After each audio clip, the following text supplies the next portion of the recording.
मृत्यू हा जीवनाच्या प्रवासाचा शेवट आहे का? जीवाचा जन्म झाल्या क्षणापासूनचा प्रवास मृत्यूच्या दिशेनेच होत असतो. कोणाला कधी कशामुळे मरण येईल हे कोणालाही अचूक सांगता येत नाही. मृत्यू म्हणजे काय? व मृत्यूनंतर काय? हे प्रश्न फक्त मानव विचारू शकतो. मेल्यानंतर जीवाचे काय होत असते हे कोणताही वैज्ञानिक, गूढवादी किंवा तत्त्वज्ञानी अचूक सांगू शकत नाही. मृत्यूनंतरचा प्रवास कमी त्रासदायक, सुखाचा व्हावा म्हणून जिवंतपणी काय करायला हवे यावर प्राचीन भारतात खूप विचार करण्यात आला होता. विशेषतः गरुड पुराणात त्याविषयी बरेच काही नमूद करण्यात आले आहे. त्यासाठीचे काही विधी सुचवले गेले. त्यामध्ये किती तथ्य आहे हा वादाचा विषय असू शकतो.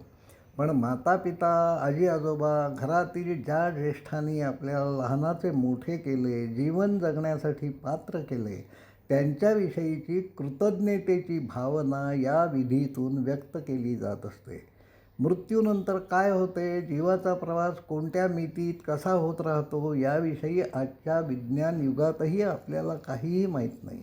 पण या प्रवासात त्याला उपयोगी व्हावे म्हणून अन्न पाण्याची व्यवस्था करण्यामागचा विचार, कृती, भावना ही अत्यंत महत्त्वाची आहे. ज्यांनी धर्माचरण केले नाही, जे वाईट वागले, त्यांना सर्वात जास्त त्रास भोगावा लागत असतो. धर्माचरण म्हणजे काय?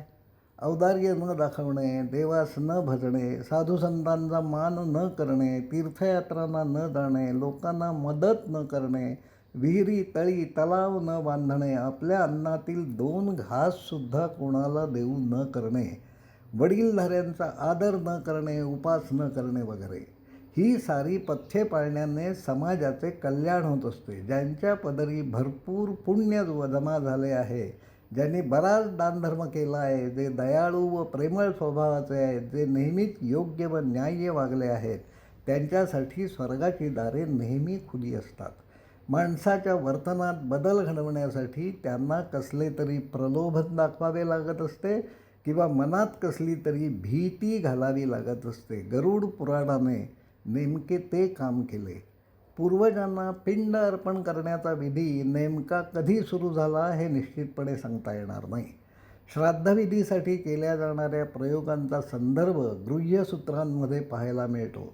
ब्राह्मण आणि श्रौतसूत्र ग्रंथातही पिंडदानाचा उल्लेख करण्यात आला आहे. मृतांना अन्न आणि भेटवस्तू देण्याची प्रथा अनेक धर्मातून आहे.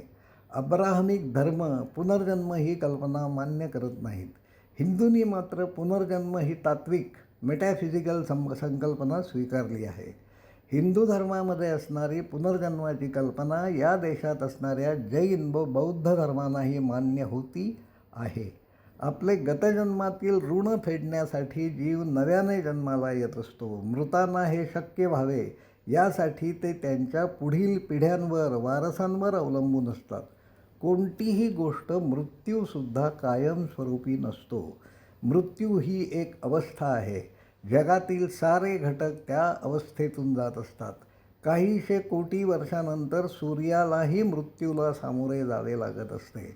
ज्ञात जगतातील साऱ्या गोष्टी अणुरेणूंच्या संयोगातून निर्माण होत असतात.